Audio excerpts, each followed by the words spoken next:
My mom took $500 to leave her medically fragile son with a stranger, then vanished to reclaim her life. When I finally asked why she chose me, she coldly said I looked desperate enough for the cash but responsible enough to keep him alive. That was a year ago, and last week her son looked up at me and quietly asked if he could call me mom. It was supposed to be easy money, $500 cash for just an hour of babysitting. Instead, it became the moment my entire world exploded, leaving me holding the fragile life of a child whose own mother had vanished without a trace. Seriously, you won't believe how this started. This woman, Claire, shows up at my hotel room door, looking completely frazzled. She'd seen me working on my laptop in the lobby and, I guess, thought I looked responsible. Her regular nurse had just quit, and she was desperate. She needed me to watch her medically complex son, Mason, for one measly hour so she could nail a critical work presentation downstairs. She explained they were living at the hotel because their house was being fumigated, and this deal would change their lives. Then, she did it. She handed me $500 in cash. Up front. Felt insane for just an hour. Mason stood quietly behind her, this thin, sweet kid with these huge brown eyes. Claire started rattling off his cystic fibrosis routine, showing me his nebulizer for breathing treatments, the vest machine for chest physiotherapy. She promised she'd be back before his 7 p.m. medications. His lungs are pretty clear today, she said, so you shouldn't need to do anything. Mason just smiled shyly. I'll be back by 7 sharp, she repeated. She left a medical bag on my dresser with clear, taped instructions, apologizing like 3 times for the short notice. Mason looked up at me with his tiny voice. I'll be good. I promise. I just thought she was an anxious special needs mom who needed a break. $500 for an hour? That felt manageable. And honestly, I desperately needed that money. I was staying at the hotel because I had nowhere else to go. $500 could get me a room for a month. The first 30 minutes? Easy. Mason was the sweetest kid. He sat quietly at the hotel desk, coloring, occasionally coughing into his elbow. He explained so matter-of-factly how he had to do treatments every day just to breathe. Things number 8-year-old should ever have to understand. At 6:30, he reminded me his treatment was coming up soon. I just brushed it off. Don't worry, I said. Mom will definitely be back by then. Then at 6:45, Claire texted, presentation running over. Be there by 7:30 latest. So sorry. Mason saw my phone. She packed extra medicine in case she was late, he said, pointing to the medical bag. When I opened it, I expected maybe an extra dose or 2. What I found inside, dozens of prescription bottles, all full, all with recent dates. Antibiotics, pancreatic enzymes, bronchodilators. Enough medication for at least a month. It seemed like overkill, but I figured Claire was just a really anxious mom. At 7:15, another text from Claire. Client wants to see more numbers. 8 p.m. absolute latest. We'll add another $200. Mason was starting to cough more now. I looked for his nebulizer medicine. Not just one box, but cases of it, plus detailed instructions for every possible combination of symptoms. And under all the medications, a binder. A full-on medical history binder. Insurance cards, his social security card, doctor's notes, specialist contacts at the children's hospital, instructions for respiratory emergencies. My stomach started to feel really weird. Something was wrong. But I pushed it down. I focused on this kid. At 7:45, I found a second suitcase behind the chair. Claire must have brought it in earlier. It was packed with medical equipment. A portable oxygen concentrator, backup nebulizers, the vest machine. Claire texted again. Almost done, 8:30 max. But this time the message came through green. Green. Not blue. That meant she didn't have data. Mason started coughing harder. I really need my treatment now, he gasped, pointing to the nebulizer. I was trying to figure out the dosage from Claire's overwhelming instructions. Then 8 o'clock arrived. I discovered an envelope in the medical supplies marked, for Mason's guardian. My hand started shaking before I even opened it. Inside were his birth certificate, medical power of attorney papers with blank spaces for a name, and a letter that started with 5 chilling words. I know this isn't fair to you. Claire sent another text. So sorry. Definitely 9. I helped Mason with his nebulizer, but my mind was racing, trying desperately to convince myself she was just really late. By 8:30, my texts weren't delivering. I called Claire's number. Disconnected. I found her wallet in the medical bag. Her ID, credit cards, cut in half. Like she'd shredded her old life on purpose. Mason finished his breathing treatment. When's Mom coming back? He asked. I didn't know what to tell him. I called the front desk, my voice already shaking. Can you reach Claire in room 412? The receptionist got quiet. "Ma'am," she said. "Room 412 checked out at 6:30. No one should be in that room. You need to leave right now." I started to explain that I couldn't leave, that I was stuck with a kid who wasn't mine, whose mother had vanished. That's when Mason started coughing again. And then he said it. In this tiny, innocent voice. "Mom said she couldn't watch me die slowly anymore, but that you looked like someone who could handle it." He reached for his vest machine. "Can you help me? I need to do this every 4 hours or I can't breathe." I helped Mason get the vest machine working, my hands shaking uncontrollably. I couldn't stop thinking about what he just said. The machine made this loud thumping sound, vibrating his chest to loosen the mucus in his lungs. Mason just sat there calmly like this was totally normal. I tried not to panic. My phone was already in my hand, dialing 911. Before I even realized what I was doing, the operator answered, and I started blurting out that this woman had abandoned her sick kid with me at the hotel. She cut me off. "Is the child in immediate danger?" I said no, but his mom left him here. She told me police would come, but then warned me, since I'd accepted payment, I could be detained for questioning too. Mason heard me. He started crying harder than I'd ever seen any kid cry, begging me not to let them take him to foster care. "They won't know how to do my treatments," he sobbed. I hung up anyway. What else could I do with this sick kid who wasn't mine? 20 minutes later, 2 officers showed up. They immediately separated us. One took Mason to the corner while the other started grilling me about Claire. Mason was coughing violently in the corner, trying to answer the officers' questions. I kept yelling that he needed his medicine, but they wouldn't listen. Detective Vasquez arrived about 10 minutes later. She started going through all the medical supplies Claire had left, taking photos of everything. Her face got more and more serious. She found the envelope with the legal documents and Claire's letter. She just shook her head as she read it. Mason's coughing got worse. It turned into this horrible wheezing sound like he couldn't catch his breath. I yelled that he needed his nebulizer right now, but the officer said only medical professionals could give medication to a minor who wasn't family. Mason was gasping, turning red. Finally, I screamed, "I'll take full legal responsibility for whatever happens. Just let me help him breathe." Detective Vasquez looked at Mason struggling. She nodded. "Go," she said. I grabbed the nebulizer, and she watched my every move, taking photos of the whole process. Mason's breathing slowly got better as the medicine worked. The detective started asking him gentle questions about his mom. When she'd started acting different, if she'd said anything about leaving. He told her his mom had been crying a lot lately, selling their stuff, saying they were going on an adventure. The detective wrote everything down while Mason leaned against me, exhausted from the coughing fit. After his treatment, Mason fell asleep on my hotel bed. I sat at the desk, giving my full statement to Detective Vasquez. She explained that without any legal relationship to Mason, Child Protective Services would have to place him in emergency foster care that night. My stomach dropped. Waking up somewhere strange, not knowing how to help him. I asked if the foster family would know how to do his treatments. The detective admitted she didn't know. That CPS would handle those details. That's when it hit me. No regular foster home would have any idea how to manage cystic fibrosis. The medical equipment alone filled 2 huge suitcases. Detective Vasquez started making calls, trying to find appropriate placement.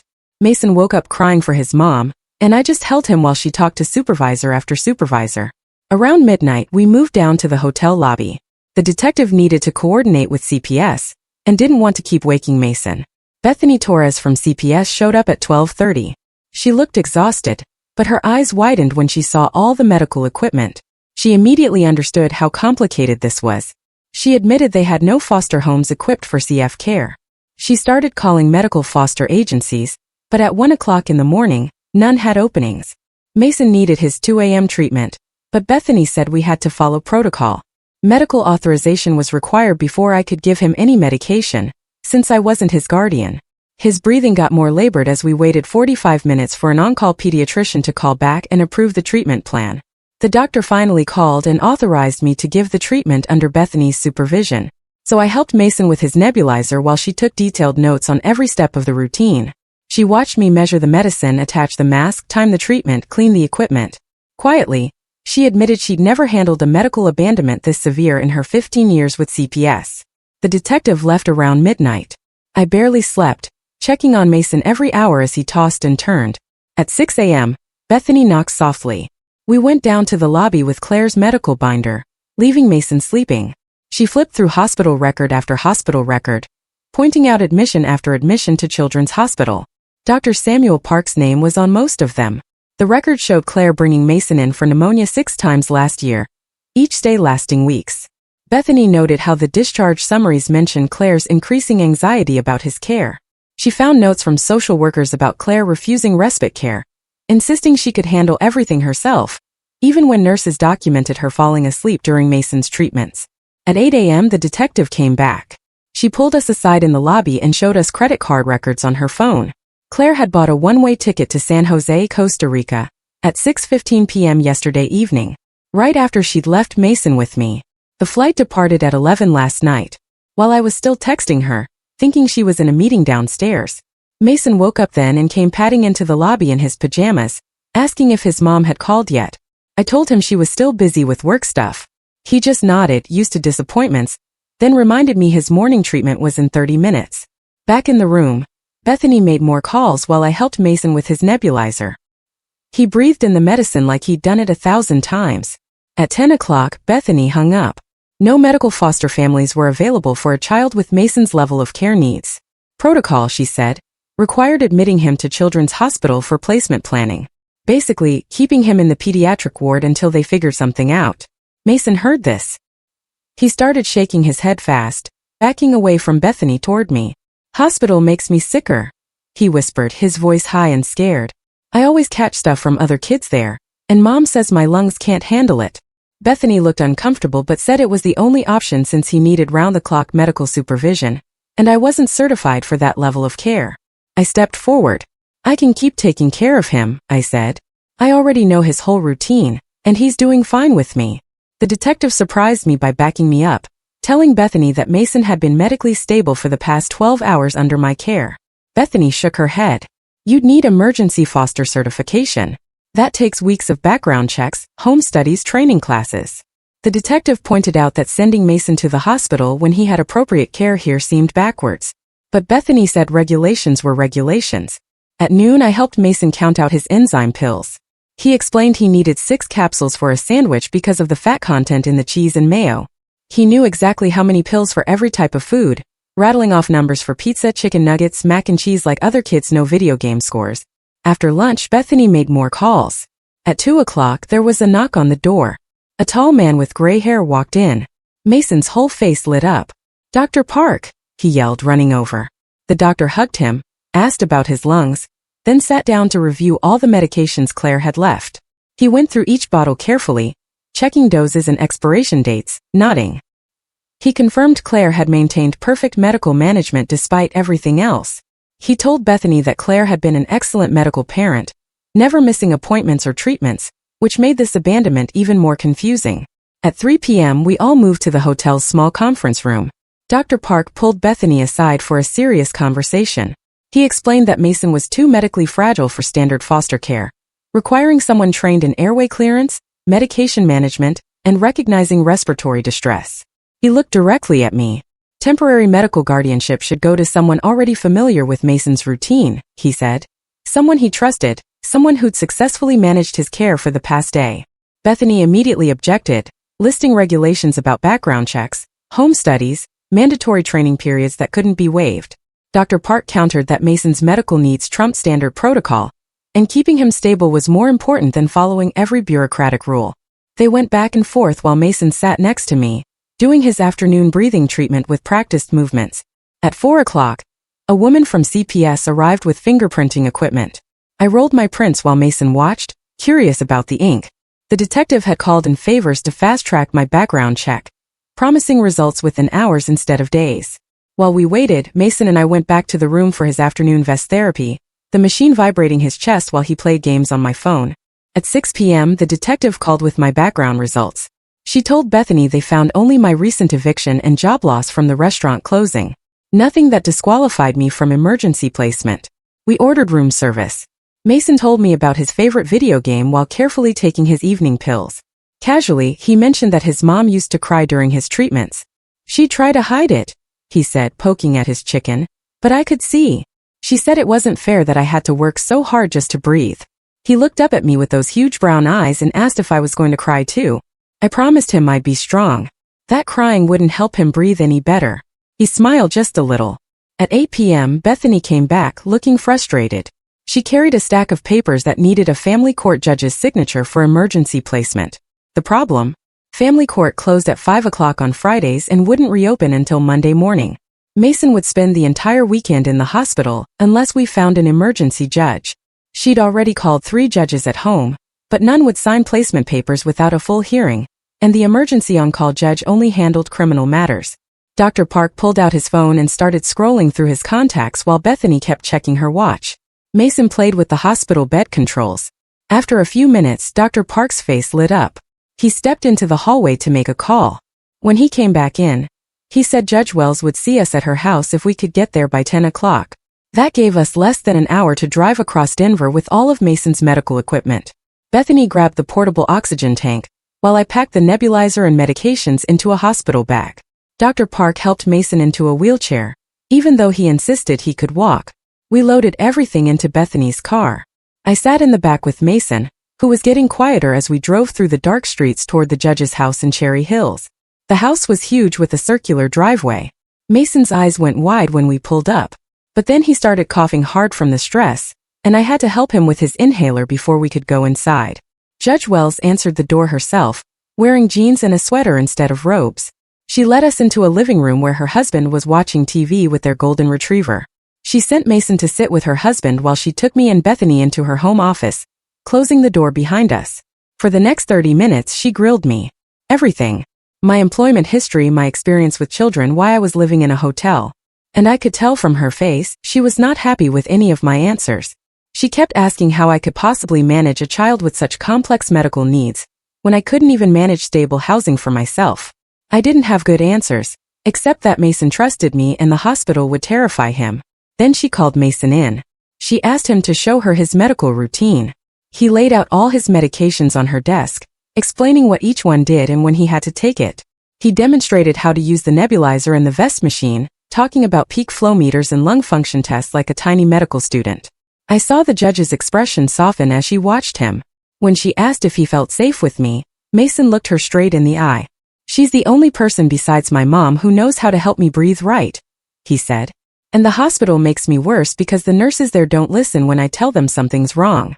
The judge's husband brought in coffee and cookies while she reviewed the emergency custody paperwork, making notes in the margins and asking Bethany about placement options.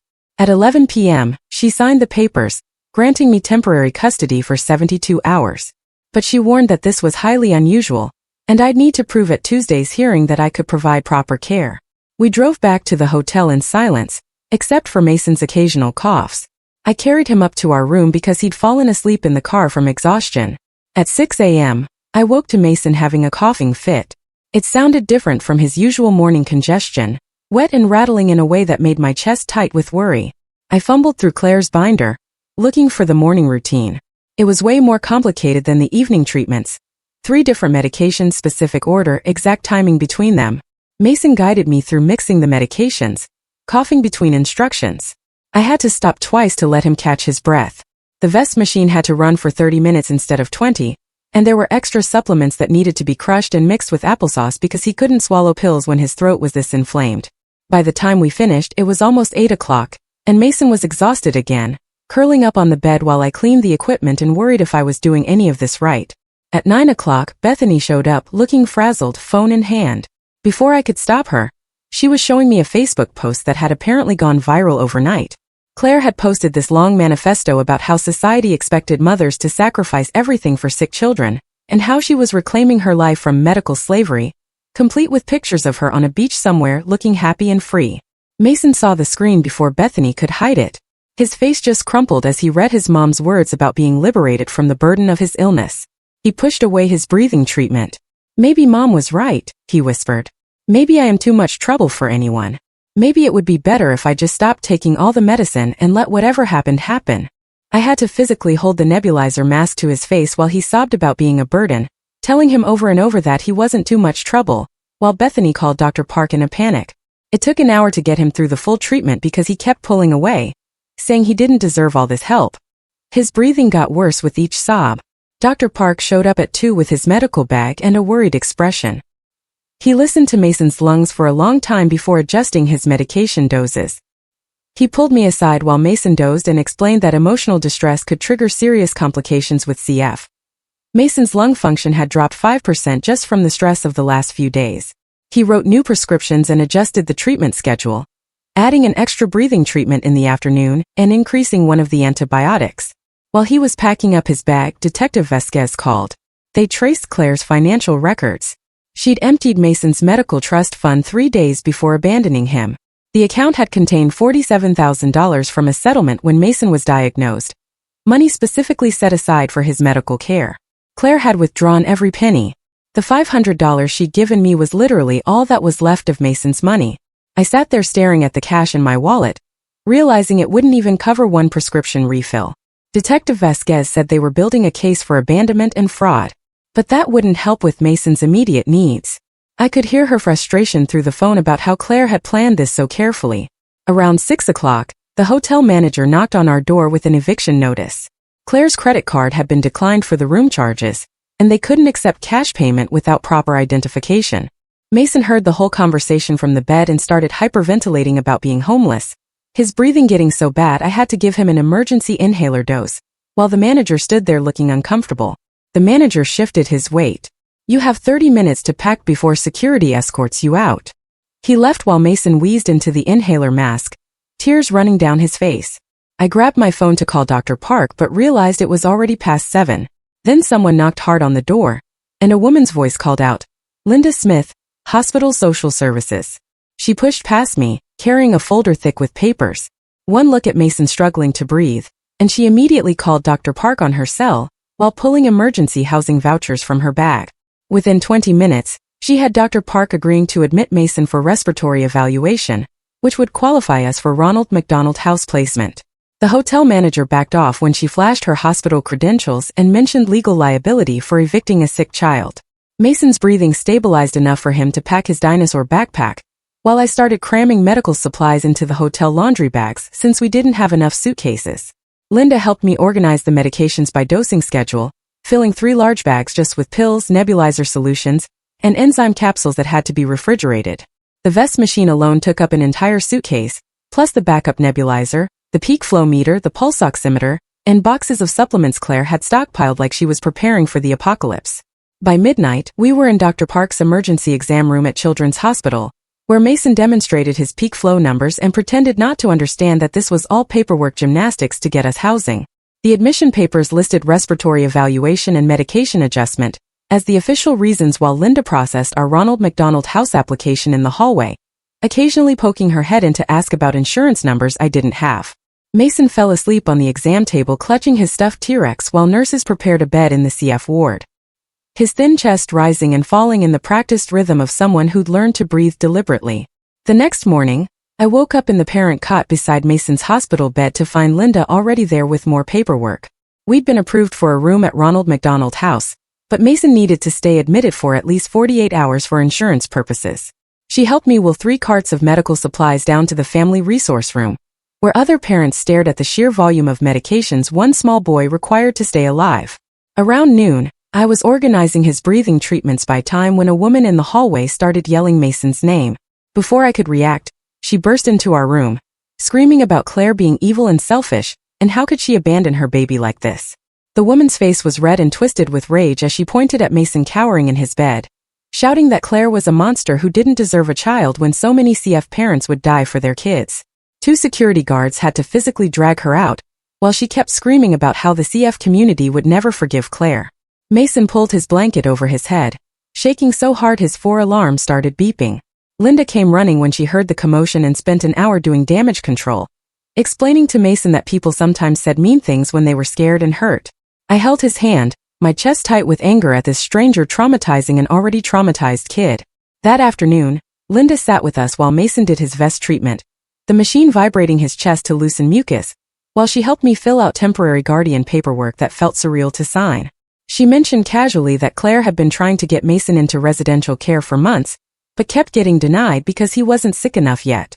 My stomach turned thinking about a mother waiting for her child to deteriorate enough to qualify for help. Mason finished his treatment and asked if we could eat dinner in the cafeteria like normal people. So we walked down to find a table among other medical families picking at overpriced sandwiches. He taught me how to calculate his enzyme dose based on fat grams, proudly showing off his multiplication skills while explaining that he needed 3 capsules for a grilled cheese and 2 for apple juice. My heart broke watching this 8-year-old do medical math most adults couldn't handle. The next morning started with Linda calling to say the custody hearing scheduled for Tuesday had been postponed because Claire's parents had hired a lawyer and were flying in from Florida to seek custody. My hands started shaking as she explained they hadn't seen Mason in 3 years.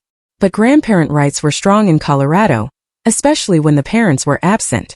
I was still processing this when Bethany arrived at the hospital to explain that biological family usually got preference even if they were strangers to the child, and courts often ignored practical concerns about medical care in favor of blood relations.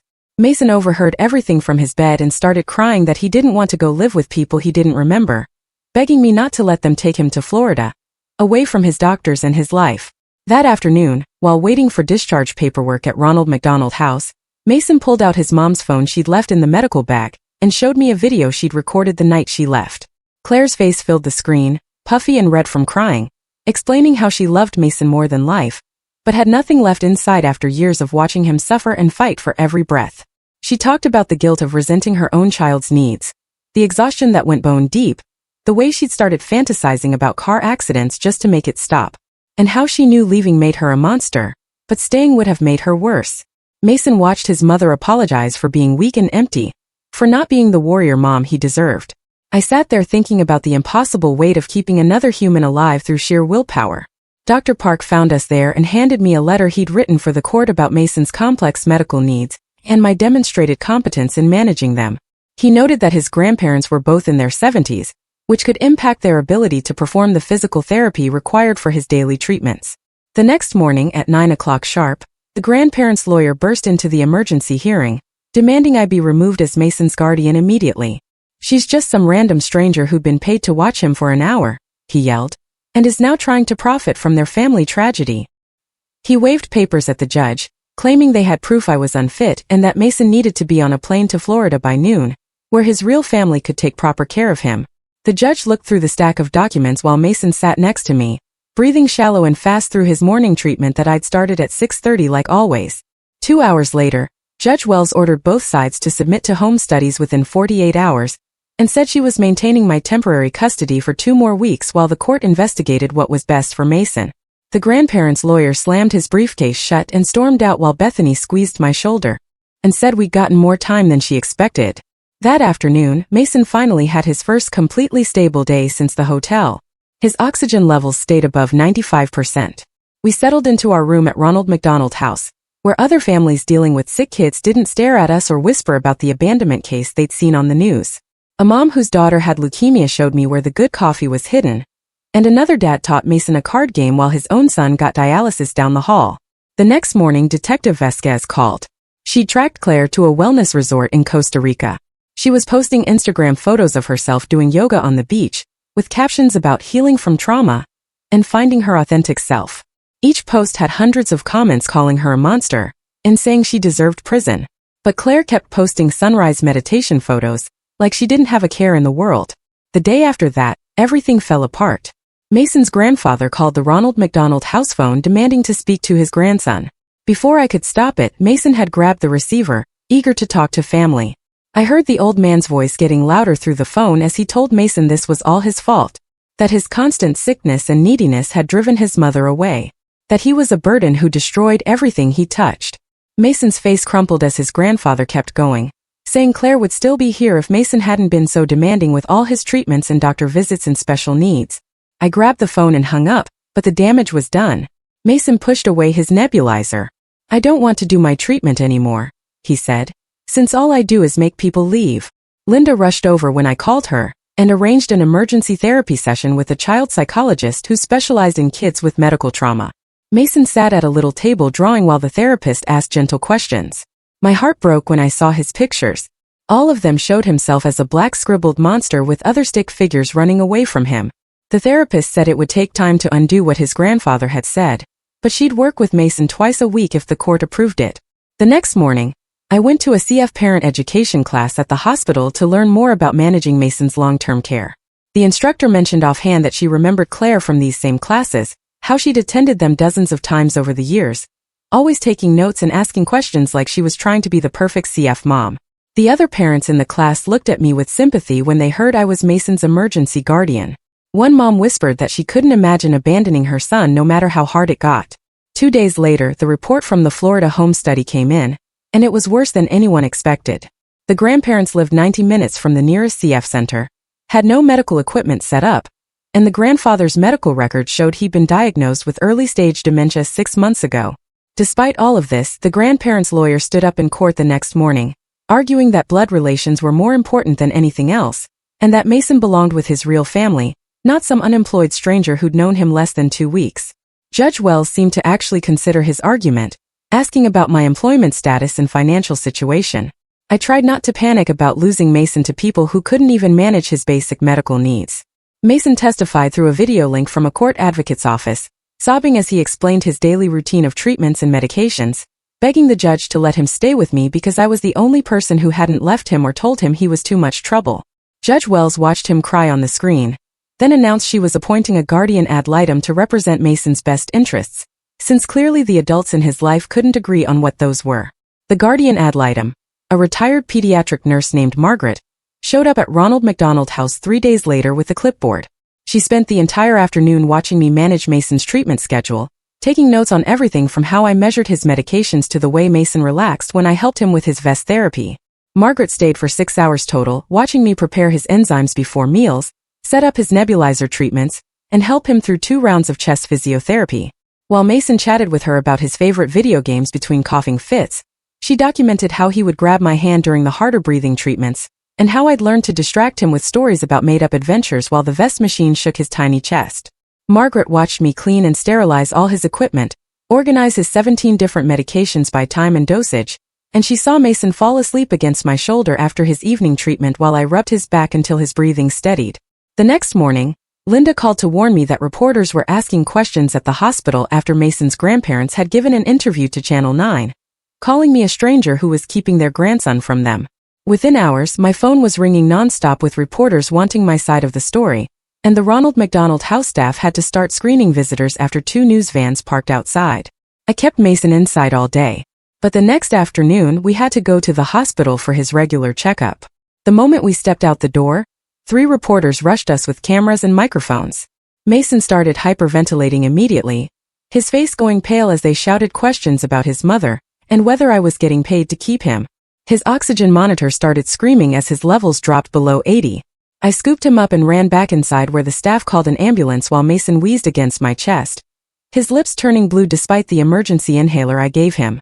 The paramedics got him stabilized with high-flow oxygen, but we still had to go to the emergency room where Dr. Park found us and went absolutely ballistic when he heard what happened. He banned all media from hospital property that same day and spent 2 hours writing this detailed letter about how the stress from the reporters had triggered Mason's worst breathing crisis in weeks and could have killed him. Dr. Park submitted the letter directly to Judge Wells along with Mason's oxygen readings and emergency room records, showing exactly how dangerous the media ambush had been for someone with his condition. The next morning, Linda showed up with stacks of paperwork for disability benefits and food assistance, sitting with me for 3 hours to fill out every form while Mason did his morning treatments. The paperwork was overwhelming with questions about income, assets, medical history, and future care plans. But Linda guided me through each section, making sure I understood what benefits Mason qualified for and how to maintain them. She helped me apply for Social Security disability on Mason's behalf, emergency food stamps, and even connected me with a program that would help pay for his medications if the insurance ever lapsed. 2 days later, I was helping Mason with his afternoon vest therapy when the Ronald McDonald House manager knocked urgently, saying Mason's grandparents were in the lobby demanding to see him. I could hear the grandfather shouting from down the hall about his rights as family, while the staff tried to explain that they needed court permission for any visits. The manager asked if I wanted to call the police, and I said yes because the grandfather sounded drunk or confused, yelling about taking Mason home right now and how dare strangers keep his grandson from him. Security arrived first, but the grandfather shoved past them trying to get to the elevator, screaming that he'd kill anyone who tried to stop him from seeing his grandson. The police showed up within minutes and had to physically restrain him while he swung at them, still yelling incoherently about kidnappers and thieves stealing his family. The grandmother stood there crying and trying to calm him down, but he didn't seem to recognize her either, calling her by the wrong name and asking where his son was. The police report documented his confusion and aggression, noting that he appeared disoriented and possibly suffering from dementia, which supported exactly what we'd been telling the court about their inability to care for Mason. The grandmother broke down completely after they took him to the hospital for evaluation, admitting to the officers that he'd been getting worse for months, and she couldn't handle Mason's medical needs alone. She told them she hadn't slept more than 3 hours at a time in weeks, because she was terrified of missing one of Mason's treatments, or giving him the wrong medication dose. The next day, Mason and I stayed in our room doing puzzles and watching movies between his treatments, both of us exhausted from the chaos of the past week. Mason asked me while we were working on a dinosaur puzzle if I was going to keep him forever. I couldn't lie to him, so I just said I'd try my best to take care of him as long as I could. He nodded like he understood and went back to finding puzzle pieces, but he scooted closer to me on the bed and stayed pressed against my side for the rest of the day. The guardian ad litem submitted her report the next afternoon, strongly recommending that I maintain custody of Mason, citing my competence with his medical care and the clear emotional bond between us. Margaret's report included detailed observations about Mason's comfort level with me, my ability to manage his complex treatment schedule, and her professional opinion that removing him from my care would be detrimental to his health. The grandparents' lawyer immediately requested a second evaluation, claiming bias, but Judge Wells denied it based on Margaret's credentials and the grandfather's documented issues. That same morning, Detective Vasquez called to tell me Claire had posted a video on social media from Costa Rica announcing she was coming back to reclaim her son from the strangers who'd stolen him. In the video, Claire looked tanned and rested, talking about how she'd been forced to leave for her safety, but was ready to fight for her child, completely ignoring the fact that she'd abandoned him in a hotel room with a stranger. Detective Vasquez said she was preparing an arrest warrant for child abandonment and would have officers waiting at every major airport in case Claire actually tried to return. 3 days later at Mason's therapy appointment, the therapist pulled up Claire's video on her tablet. Mason's whole body went stiff when he saw his mom's face on the screen.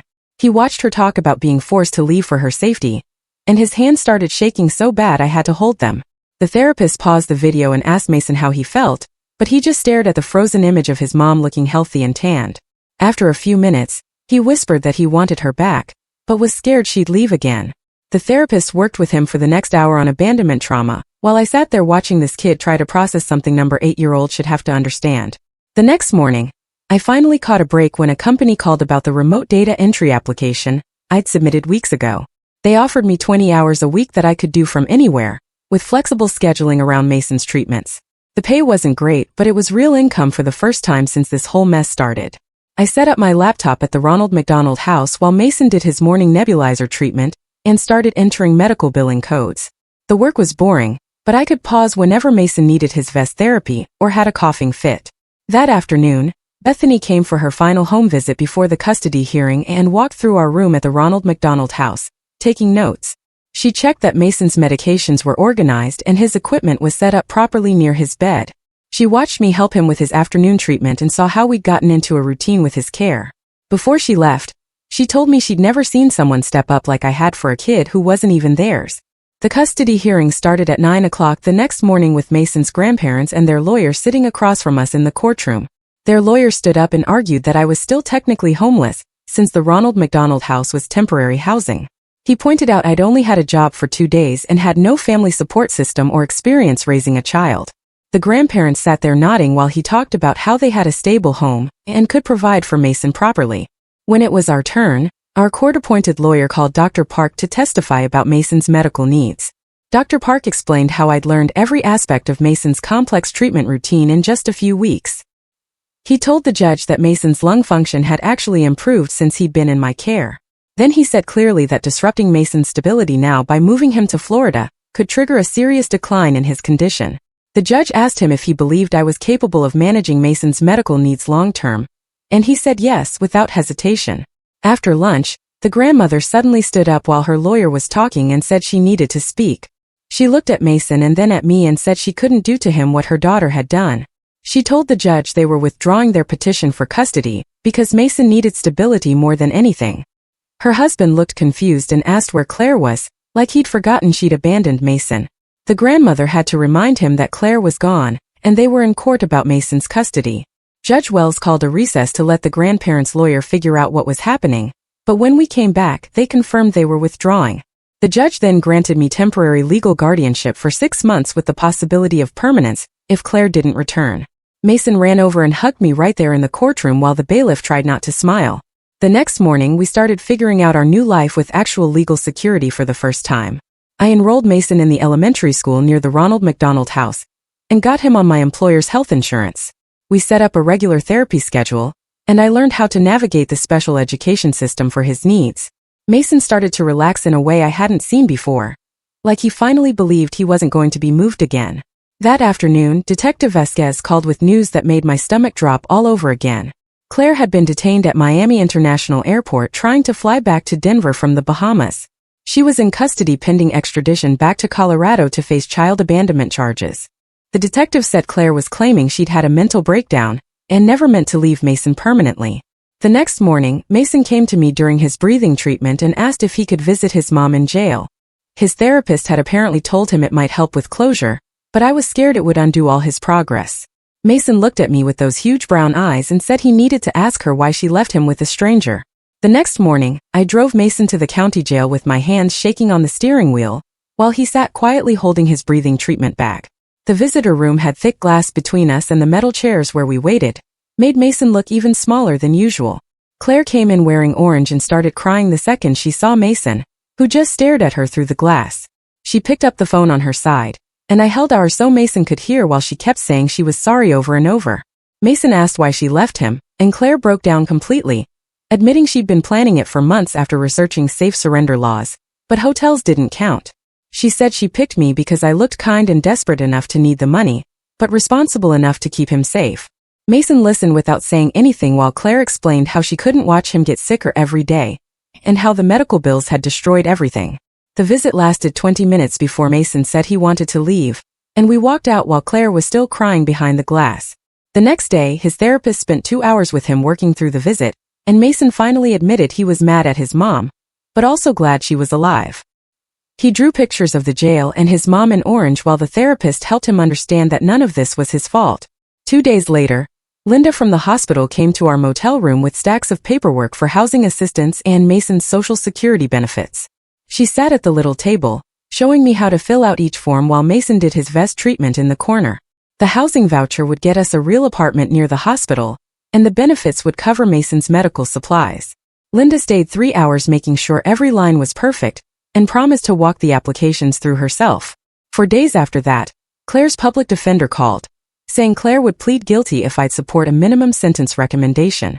The prosecutor wanted 5 years for child abandonment, but the defender thought they could get probation with mental health treatment if I testified about Claire's breakdown.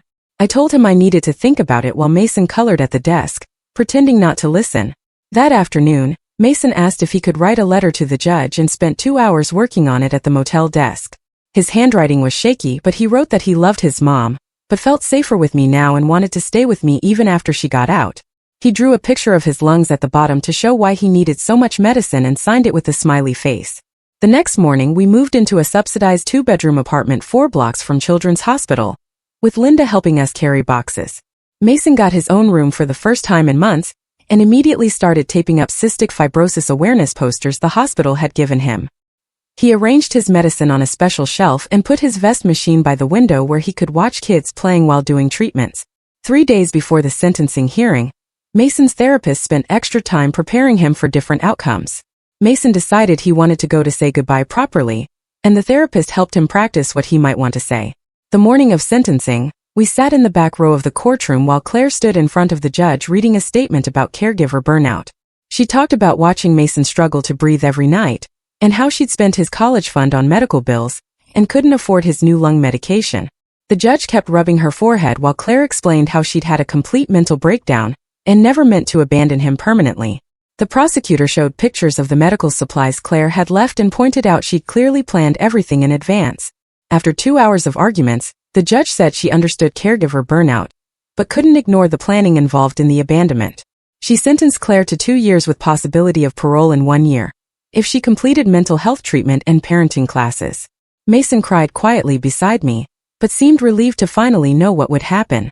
The next day, I enrolled Mason at the elementary school near our apartment with a 504 plan for his medical needs. The school nurse learned his treatment schedule, and they put him in a classroom near the health office for quick access during breathing problems. At lunch, A kid named Matthew sat with Mason and didn't even blink when Mason had to use his inhaler between bites. Matthew asked if Mason wanted to trade Pokemon cards after school, and Mason smiled bigger than I'd seen in weeks. 2 weeks later, I sat in a conference room at the county building with 12 other people taking foster parent classes, while Mason stayed with the after-school program. The instructor passed around packets about trauma responses and attachment disorders, while a woman next to me whispered that her nephew had shown up at her door 3 months ago. Another man talked about his daughter's best friend who'd been sleeping on their couch for 6 weeks before they realized the kid's parents had moved away. Everyone had these stories about kids who just needed someone to step up. I signed papers and got fingerprinted again and filled out forms about my apartment square footage and fire exits. Mason drew pictures in the waiting room while I took the CPR certification test and learned about mandatory reporting requirements. The social worker stamped my certificate and said I was officially approved as his foster parent, which meant more money each month for his care and legal standing to make medical decisions. That Tuesday morning, Mason woke up with a fever of 103, and his cough sounded wet and heavy in his chest. I drove him straight to the emergency room where they took one look at his medical history and admitted him immediately. The triage nurse recognized us from our previous visits and fast-tracked us to a room, while I filled out insurance forms with my new guardian status. Mason's oxygen levels dropped to 88, and they put him on supplemental oxygen while starting 4 antibiotics. Dr. Park arrived within an hour and ordered chest x-rays that showed pneumonia in his lower left lobe. I signed consent forms for the aggressive treatment protocol, while Mason dozed between breathing treatments. The respiratory therapist came every 4 hours to do his vest therapy, and I learned how to read the monitors showing his oxygen saturation and heart rate. On the second day, Mason looked at the nurse adjusting his 4 and said, "That's my real mom now," pointing at me. The nurse smiled and updated the chart while I excused myself to the bathroom where I sat on the closed toilet lid and cried for 5 minutes. When I came back, Mason was coloring in a book the child life specialist had brought him. His breathing improved steadily with the 4 antibiotics, and by day 3, his fever broke completely. Dr. Park reviewed his charts and mentioned that Mason's baseline lung function had actually improved since I'd been caring for him. The consistent treatment schedule and stable housing were making a real difference in his overall health. He'd gained 4 pounds, and his color looked better than when I'd first met him at the hotel. The nutritionist noted he was finally getting enough calories with the pancreatic enzymes taken properly with every meal. After 5 days, they discharged us with oral antibiotics and a follow-up appointment for the next week. 3 weeks later, we sat in family court for the 6-month review of our arrangement. Judge Wells read through the stack of reports from doctors, teachers, and social workers while Mason fidgeted with a small toy car in his lap. Bethany testified about the stability of our home and Mason's improved school attendance. The judge asked Mason if he felt safe and happy, and he nodded while reaching for my hand. She approved the continuation toward permanent guardianship with a final hearing set for 2 months out. That afternoon, a certified letter arrived from a law firm in Connecticut. Claire's parents had written to apologize for trying to take Mason away, and acknowledged they couldn't provide the medical care he needed. They'd established an education trust fund in Mason's name with $50,000 for college. The letter said they understood Claire's choice now and wanted to support Mason's future, even if they couldn't be part of his present. I put the letter in the folder with all his other important documents. 2 weeks later, Mason stood on the elementary school stage wearing a red polo shirt and khaki pants for the spring talent show. He'd practiced the song Count on Me for 3 weeks, working around his cough and breathing treatments. When the music started, he sang clearly, even though he had to pause twice to use his inhaler. The whole 3rd grade class cheered when he finished and Matthew stood up yelling, "That's my best friend." Mason took a bow and waved at me in the 3rd row. The music teacher gave him a certificate for participation, and he carried it home like it was made of gold. We settled into a routine where treatments weren't emergencies anymore, but just part of our day, like brushing teeth or making breakfast. Mason stopped asking when things would change or if I was going to leave. He started calling our apartment home and hung his school pictures on the refrigerator with magnets. The medicine schedule became automatic, and he reminded me when it was time for his vest therapy. His teacher sent home progress reports showing improvement in all subjects now that he wasn't missing so much school. The morning of the final guardianship hearing arrived with Mason wearing his best clothes and carrying a letter he'd written to the judge. We sat in the courtroom while the bailiff set up video equipment for Claire to appear from the women's correctional facility. When her face appeared on the screen, Mason waved and she started crying immediately. She looked healthier than she had at the hotel, like prison had forced her to take care of herself. The prosecutor read Claire's statement surrendering her parental rights and supporting my guardianship petition. She said she loved Mason enough to let him have the stable life she couldn't provide. When it was Mason's turn, he walked up to the microphone and whispered, "Thank you," to his mom on the screen. Claire nodded and mouthed, "I love you," before the connection ended.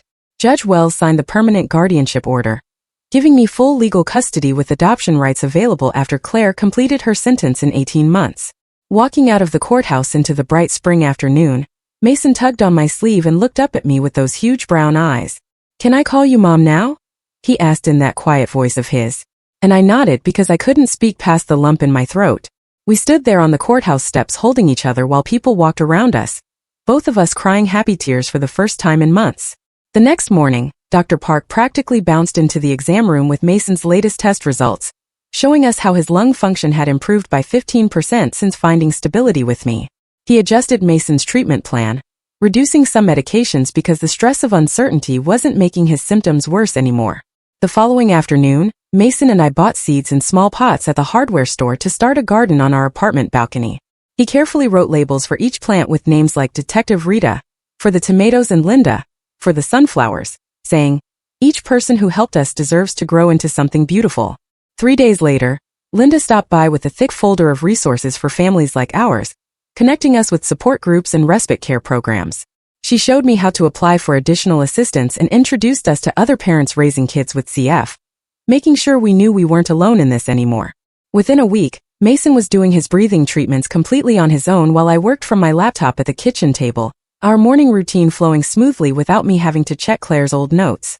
He'd tap my shoulder when he finished, then settle in with his homework while I made breakfast, both of us moving around each other like we'd been doing this for years. 5 days after that, Mason sat at the desk writing a letter to his mother in careful cursive, including the photo from his school talent show where he'd sung that song about finding home. He sealed the envelope and asked me to mail it to the prison, saying he wanted her to know he was okay and that he forgave her for leaving. At the CF clinic the following week, Mason spotted a scared little girl getting her first nebulizer treatment and walked over to show her his own equipment.